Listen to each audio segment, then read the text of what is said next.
We all need to make smart decisions with our money. The Long-Term Investor podcast shows you how by distilling complex financial matters into easily digestible lessons.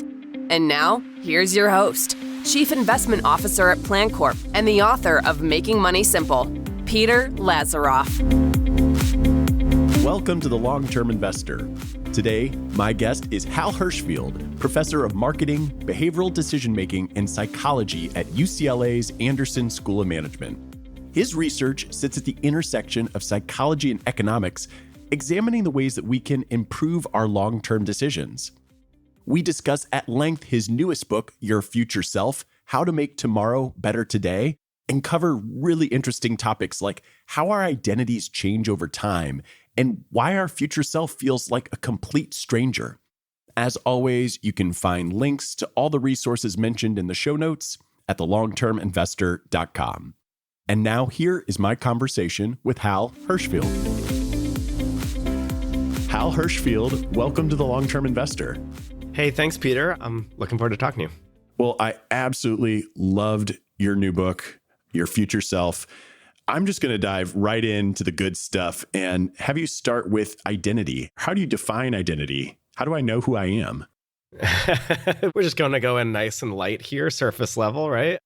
Well, first off, thanks for the kind words. Identity is a very difficult concept to grapple with. And of course, philosophers and psychologists have been trying to do so for millennia, So the basic idea here is that I think a lot of people might think that you are who you are. You're roughly who you were when you were a kid and when you get older and whatnot. But then when push comes to shove, that idea is really hard to sort of square with reality. The idea that you are who you are butts up against the reality that so much changes in your life. You move, you might change your name, you have different preferences and values, you change careers, you have kids, and all of these things combined so that you might look back and say, I am, from a large point of view, a different person now than I once was, and I may be different in the future. And so when I think of identity, when a lot of other thinkers think of identity, it boils down to the idea that there are sort of separate selves over time, and that identity almost is a collection of separate selves with some threads that make continuity between those selves, namely sort of a sense of like what drives you, what's your values, what's your sort of essential moral core. That's my 2-minute version of identity. Well, in your book, you talk about these 5 core personality traits that, as you were sort of saying there at the end, sort of define who you are and I think generally stay stable over time, but there are pieces that change, right? Yeah, so psychologists talk about the big 5, and that is, if you haven't taken Psych 1 in a while, it's, openness to new experiences, conscientiousness, extroversion, agreeableness, and neuroticism. Now, we can dig into what those are, but I think the big point here is that the picture is complicated when we say what stays the same and what changes, because in some ways, there's some big changes. Some research has found that in a 10-year period, there's a decent chance that you will change significantly on one of those 5 traits. For me, I look back and I am decidedly less extroverted in my 40s than I was when I was in my early 30s. And, there's COVID in there, there's parenthood, there's all sorts of different things. Extroversion, by the way, isn't whether you're the life of the party, but whether you get energy from interacting with other people. I get less of that now. What's interesting there is that if one thing changes, that also means that 4 stay the same. So 80%, are pretty constant. So depending on where you sort of shine the light, it's hard to say you stay the same or you change. Aspects change, aspects stay the same. One thing that we do know is that relative ranking remains relatively stable, but even that can change. In other words, if you're like the 3rd most outgoing person in your high school class, you'll be near the top in your group of adult friends too. You're not going to suddenly become the least outgoing person. Well, one of the things in your work that I've followed for a long time that I often talk to people about is how we think of our future self as a complete stranger. Can you talk a little bit about some of the work you've done and the work others have done to uncover this association that we have with our future self? Yeah, absolutely. Some of the early work there was done by Emily Pronin. She's a psychologist at Princeton. She did a great study where she asked undergrads, they were eating a meal, and she said, describe the meal you have, or picture a meal that you're eating, that you'd be eating right now. People sort of write down a little story about the meal. And then she asks a different group to picture a meal in the very distant future, which to an undergrad is like any time over 40. But honestly, I was surprised that it wasn't like any time over 25. And the people who are asked to think about the meal in the distant future are more likely to adopt a third-person perspective. They see their future self as if it's another person in the scene. Other researchers have replicated this on a conceptual level as well. My own research has found, using neuroimaging, that in the brain activity that arises when we think of our future selves looks more like the brain activity that arises when we think about another person. There's lots of other data points, some of which I speak to in the book. But there's an interesting takeaway here, which is that on some sort of level, even if it's just sort of a metaphor, our future self seems like another person, almost a different person, possibly even a stranger. And why is that? I mean, what is it about our future selves that makes them feel like a stranger? Yeah, and that's a very deep question. Some of it is the uncertainty. We know a lot about the present because it's the time period we live in. We don't know much about the future. We know something, but it's inherently more uncertain. Some of the reason that we think of our future selves as a stranger is simply a matter of perception. What I see the things that are right in front of me clearly, and those that are off in the distance sort of blur together. And the same may be true for our future selves. They sort of seem relatively blurry. I can't know them. And I think you sort of put these things together, the uncertainty, the unknowability, the blurriness. It feels like this is now suddenly a different person, somebody that isn't maybe necessarily quote unquote me.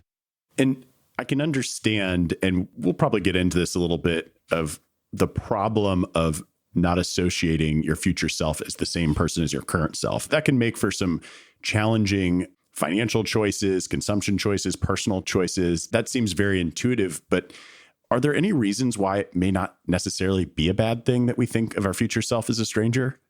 Yeah, so it's a really good question, because I don't think that we actually need to think of our future self as the quote unquote same.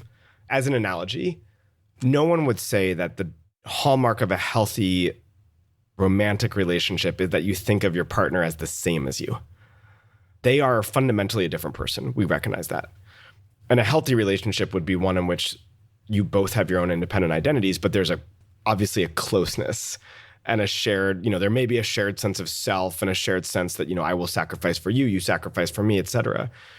And so your question about future selves, I think, really applies here. My perspective is that the same general idea should be true for our future selves. They don't need to be the same as us. They can be a different person.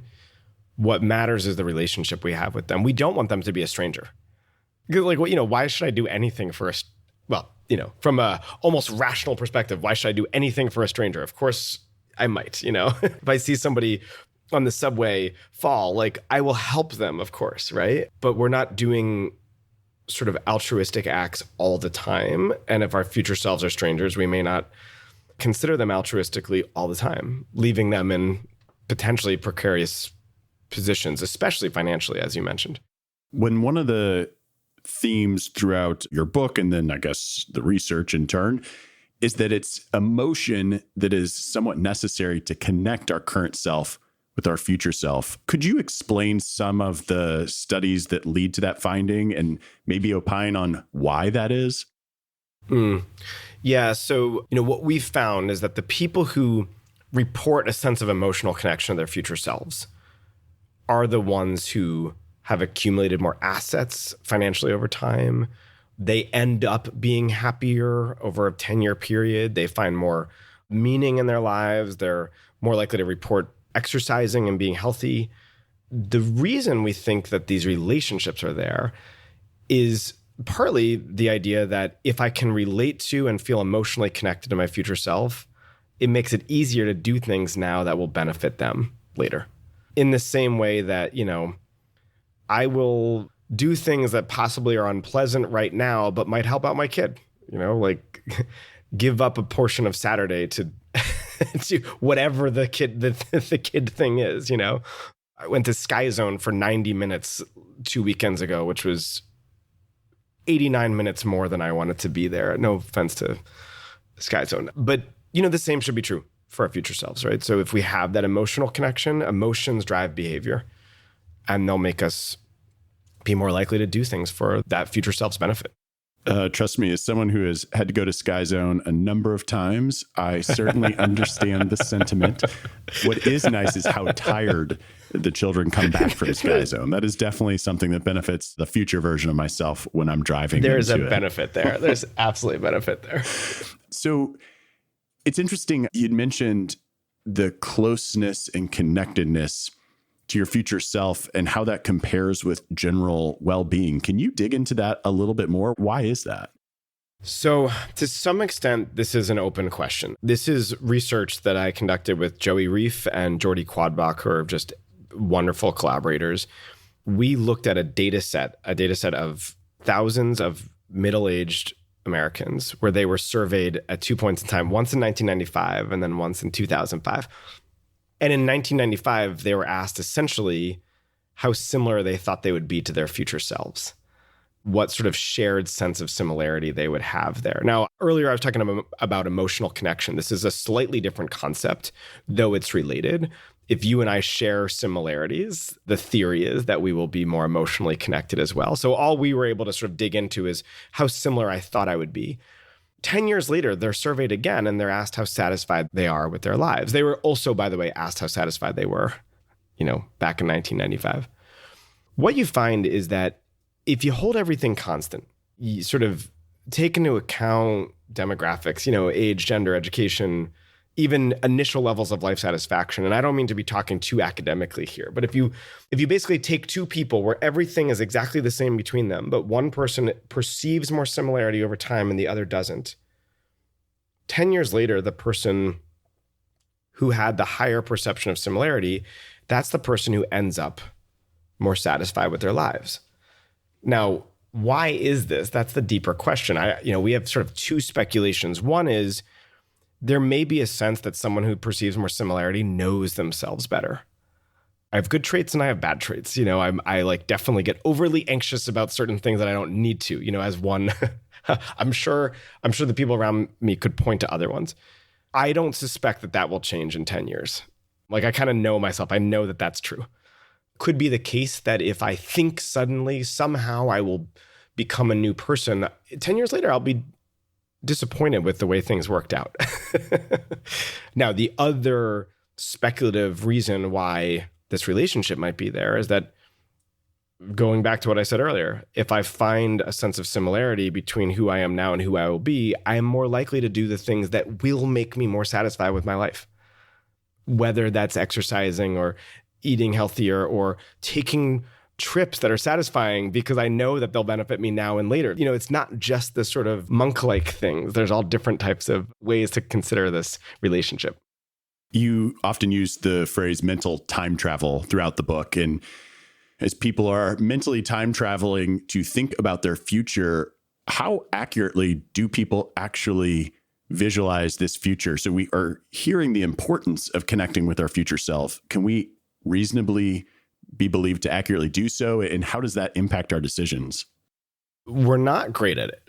We have the machinery to do it, which is incredible, right? A lot of animals don't, right? So, there's debate about this, but in other words, humans have the ability to sort of do this incredibly sophisticated mental time travel. I can jump ahead in time and think about how I will feel about decisions that I'm making now, and at the same time go back to the past and consider how I feel now about decisions I made then, and on and on and on. The reality, though, is that even though we can do this, there's lots of errors that we make. We get overly focused on the beginning of an experience. We get overly focused on sort of the most intense moments of the experience. I fail to consider sort of a range of possibilities. If I'm thinking about, what's the likelihood that a surprise birthday party will be fun, I might call to mind a great example of a time when it was wonderful, failing to consider all the other times that there was like an awkwardness involved of everybody waiting around, right? It's just one example. So even though we can simulate the future, even though we can mentally time travel, we do make mistakes when we engage in it. And those mistakes can then result in decisions that end up being sort of suboptimal. Well, there's a phrase that you use at some point called the end of history illusion. Is that related to why this happens? Do you mind explaining that one? And is it related? Yeah. The end of history illusion. Actually, one of the authors on that is Jordi Quadbach. Not that anybody cares about the sort of nuance of academia here, but my co-author on that other paper I just mentioned, he's the leader author on that. And it's an amazing concept. The concept is pretty straightforward, and it goes something like this. I recognize that I've changed from the past to the present. I think we all do. At the same time, many of us somehow think that now, in the present, I'm kind of fully baked. I am who I am. I know that I'll change a little bit from now to later, but I sort of think I've finally arrived. The reason that this is an illusion is because we're just as likely to change from the present to the future as we are to have changed from the past to the present. And the sort of end of history part is the idea that we somehow think that even though we've progressed as we move through time, we think that the rate of progress will somehow slow down as we move forward.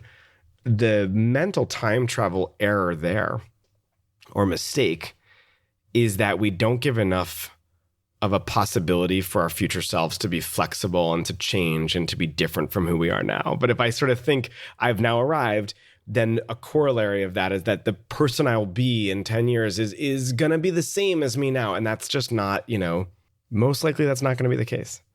Well, I'll admit, Hal, reading this book, and I've read your other work, I've read others' work in, similar fields where it's like, oh, look at you silly humans. And I can recognize in my own life where these things are true. And I assure for anybody listening or watching, if you read this book, you will undoubtedly say, oh, yeah, I thought of it that way. And I have to admit, this end of history illusion, I thought to myself, well, gosh, I recognize how much I've changed in the last 5, 10, 15 years. But I will admit, I don't think all that much about how much I'll change into the future. And then I started thinking of my parents. So immediately as I'm like, oh my gosh, so who am I going to become? And we always joke, well, you become your parents. And there's some things about that I'd be delighted about. There are some things I might be less than thrilled about. And my mom and dad listen to the show, so they're going to hear me say that, which is real fun. But I think it's a really interesting concept that I do tell a lot of people who I work with, when I'm mentoring younger people, the continual learning, the continual improvement is important. But yet, of course, for me, no, I'm fully baked, like you said. So it really hit me hard there. Well, it's funny because in a way, it's not so silly, right? It makes sense that we would do this because I think it can be challenging to think of change moving forward. We spend a lot of our lives trying to grasp onto something with some permanence. And the idea that I can somehow be different in 10 years is a little bit scary. Like we'd be forgiven for wanting to kind of have things be, sort of similar. But you're right. I mean, there's a liberating aspect because you can say, oh, wow, I mean, I can change and, what exciting things will happen. And then there's the scary aspect of like, what will happen? And my version of what you were talking about is, I love my parents too. But of course I make fun of certain things. Then I think, oh my God, what things will my kids, what will they point to? And especially which things will get quote unquote, worse as I get older. Absolutely. And I'll share another kind of personal anecdote as it relates to some of what I was reading in your book. 2 years ago, I made a 15-year vision of what I wanted my professional and personal life to look like. And I followed a path that a number of companies will do for strategic planning. So like if I wanted this series of bullet points to be true in 15 years, what has to be true 12 years from now? And if I want those to be true, what needs to be true 10 years, and then 7 years, then 5 years? And I worked all the way back, and then I had what I needed to do for the next year.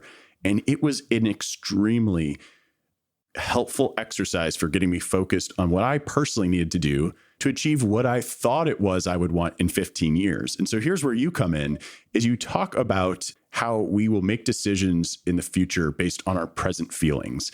And that isn't necessarily wrong, but we maybe give too much weight to those present feelings.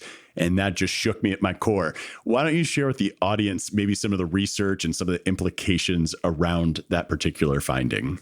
Yeah. So, I mean, researchers call this the projection bias, and the idea is that I project my present day feelings onto my future self in a way that may be unfair, right? So the classic example, this example, going to the grocery store when you're hungry. It's a version of mental time travel because I have to think ahead to what I want for the week, but I may end up overbuying because I'm really hungry right now, or the flip is true as well. George Lowenstein, by the way, who's the economist who's done a lot of work on this, when I talked to him about it, he said, when I'm depressed, I think I'll always be depressed, right? And when I'm full of energy and elated, it's hard to imagine how I may at some point not be. And, I think there's another analogy here of, getting gifts for your partner. If you were to shop for them, my wife's birthday is next week. Like if I were to get her a brand new projector so that we could watch movies in like higher def outside, that would be sort of taking my own interests and projecting them onto her. Like I don't think she really wants that. And in the same way, we can make decisions for our future selves that are relying too much on our present self's feelings. The sort of really difficult aspect to grapple with here is that we have made a plan. Like we've convinced ourselves we're making a plan. And so we should celebrate that. But, the problem can arise when we make a plan that's so focused on what I want right now, we get into trouble later. You see this with sort of intergenerational planning too. Families that are trying to make a plan for their, older adults making plans for their adult children, they may focus too much on what they think the kids want right now, moving 20, 30, 40 years down the line, and not allow for enough flexibility there. So I think, the sort of antidote to this is it's not to stop planning, but it's to make plans with a healthy degree of flexibility baked in so that we can update those plans as things change. That seems like excellent advice. And one of the parts of research that you talk a lot about throughout the book, and we've referenced a little bit in passing throughout our conversation, that I think people will enjoy hearing about is just how viewing age rendered or age progressed versions of themselves can really impact their decisions. Do you mind giving us a little overview of both your work and maybe the field's work on that topic and what sort of results we've seen from that? Sure. I mean, so the basic idea here is that, look, it is really hard to connect with our future selves because they are abstract, because they're uncertain. And if we can do anything to make them more vivid, whether it's telling a story about them or really sort of thinking deeply about who they'll be, if we can do anything to make them more vivid, that may end up helping to shift some of our behavior from now to later. So in my own work, one way that we've done that is to show people what they'll actually look like in the future. When I first started doing this, the technology was pretty bad. It was pretty low budget. Now, there's all sorts of ways to do this. In fact, just last week, TikTok released, an age progression filter. I only know this because a reporter, reached out and wanted to talk about it. I'm not on TikTok because I'm a self-respecting adult. No, I'm kidding. I looked at some of the videos and it's insane. I mean, it's wild because people press a button and then they're looking at basically like the 75-year-old version of them. Now, in my own work, we've found that exposure to these images, it's motivating. It motivates people to want to save. It actually makes people save a little bit more in sort of a real financial context. One of my favorite versions of this, it's not age-progressed images, but it's just a vividness exercise. Researchers went to women in rural Kenya and had them engage in this sort of like deep vividness exercise where they're really fully imagining what their future selves will look like. And they found that these women were considerably more likely to save, and they were more likely to take preventative health actions for their kids, to chlorinate their water, which is great for preventing stomach illnesses, relative to, say, like a control group. And the gist there, again, is that we're making that future self more vivid, more emotional, someone I can really attach to. Transitioning a bit to some maybe practical applications that people can use, how can people think in some deeper ways about what will happen to us as time unfolds? Like, in what way can we have conversations with our future selves to just promote some better decisions. I don't know if better decisions is the right way, but decisions that are more positive for both the now and the future. Yeah. It's funny. I think I've grappled a lot with that, like better decision. Like I saw you sort of say, how do I describe it? The way that I think about this, for what it's worth, is decisions where I'm closing the gap between the things that I intend to do and what I actually do. Like those are quote unquote better decisions, right? If we want to be practical about it, I think you first have to recognize, the sort of classes of decisions. Sometimes we have decisions that are sort of these big weighty decisions. Should I, change my estate plan? Should I rebalance my portfolio? Should I switch careers? Should I move cities? These are big single shot decisions. It's not that they can't be undone, but they're the types of things that we don't do all that frequently. In those particular cases, I think it may make sense to really have a sort of, if I can, conversation with your future self. One exercise I love is to write a letter to your future self and then write a letter back from your future self.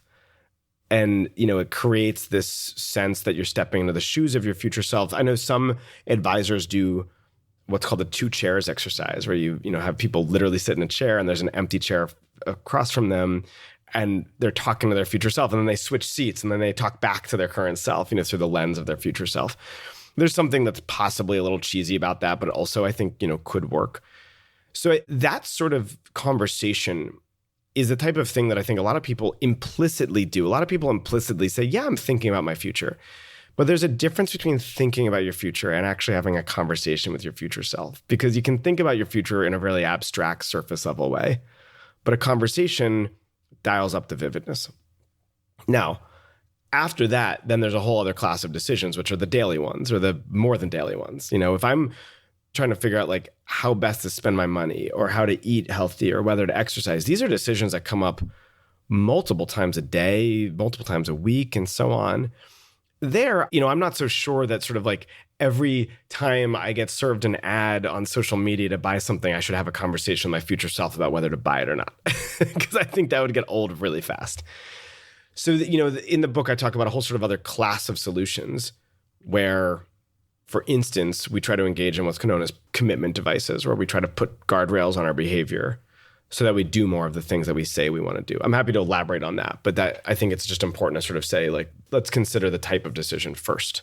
Well, I think that was sort of transitioning into what I was going to ask you next, because I think personal finance advice has transitioned somewhat gradually since the financial crisis, and certainly since the pandemic, where you're basically supposed to just torture your current self in favor of your future self. And so you mentioned healthy eating, or financial decisions. You don't want the current self to be the one that's experiencing all the pain. And commitment devices, yeah, I'd love if you dive into that. Any other things that you think can help make the behaviors in the present a little easier on us? Yeah, I think this is a really important point. And it's something I worry gets missed sometimes. I think you look at the title of my book, or you sort of get a surface level view of it. It may sound as if like it's time to buckle down, batten down the hatches, and torture yourself now so that things are better later. I don't think that's the right perspective. First off, you said it. We can get into these situations where it's always present me who's sacrificing for future me. That's not great. That's not a great situation to be in, because it would be like, again, to go back to the relationship, it's a relationship where you're the one who's always sacrificing for your spouse or your partner. Nobody wants to do that. I know you add up how much percentage of the housework married partners do, and it's like 120%. But, nonetheless, if we can figure out ways to make those present day sacrifices feel easier, then suddenly the sort of perspective shifts, the mindset shifts. So one example is to break any big thing down into smaller and smaller pieces. Literally it's not about setting up my estate plan, but it's about, like, I need to find a time to call somebody to do this. Like, I'm just going to start with that. Like, that's a lot easier to do than like the big plan, There's another element of this too, which is that we should also sort of think about ways to try to achieve the same goals that we want now without cutting back on the sort of things that matter to us most. That's a little abstract. I mean, there's a anecdote that came up when I was working on the book. I talked to one of my friends who's a behavioral scientist, Janet Schwartz. She had gone to Coney Island right around the time that New York State started putting up calorie labels. She'd gone with a couple of her friends. what do you do when you go there? You get a hot dog. We're recording this like shortly after July 4th. And, so Coney Island hot dogs are top of mind. You get a hot dog, you get fries. And she was sort of dismayed to find out that the fries were like 1,100 calories. So she and her friends split the fries 3 ways. They each got a hot dog. They split the fries. It's really interesting about this is that let's say you have an overall goal of reducing your calorie intake. You could do that by splitting the hot dog. That would be crazy. Like, who would go there and have a third of a hot dog and a whole thing of fries, right? So what's nice about this is that I've sort of thought about this as like attack the sides, attack the periphery, but keep the core. She did another study where she partnered with a fast food restaurant that asked people if they wanted to get half of a side of fried rice. And like a third of people said yes. You pay the same amount, but it's great. You still get your orange chicken, the high calorie, high sugar meal that you came for. But maybe you didn't consume as many calories because you got a half a side of fried rice, which is also really high calorie. So, I would almost put it out as a challenge to say, if there's sort of self-control dilemmas we have, are there ways to both cut back, but keep more of the thing that we really like doing? Keep more of the thing that's at the core and not just make it all pain. I appreciate you sharing that perspective, that advice. I think as we are trying to navigate the many decisions, as you noted, not just big decisions, but on a daily basis. I think those are some really practical insights to keep in mind, and how this has been a tremendous conversation. If people want to learn more about you or keep track of the work that you continue to do, how can they go about doing that? Yeah, sure. Thanks, Peter. Thanks for having me. You can just go to halhershfield.com. All the info about me is there. My research, my book, all that stuff, it's there. Or LinkedIn, Twitter, whatever. I love it. I will be sure to link to all sorts of stuff of yours from our conversation in the show notes at thelongterminvestor.com. Hal, again, thank you so much for joining me here today. Thanks, Peter. It's been great to talk to you. Thanks for listening to the Long-Term Investor Podcast. To access free financial resources and submit questions to be answered on the show, visit thelongterminvestor.com. Peter Lazaroff is an employee of PlanCorp and BrightPlan. All opinions expressed by Peter and any podcast guests are solely their own opinions and do not reflect the opinions of PlanCorp or BrightPlan. This podcast is for informational purposes only and should not be relied upon as a basis for investment decisions. Clients of PlanCorp and BrightPlan may maintain positions in the securities discussed in this podcast.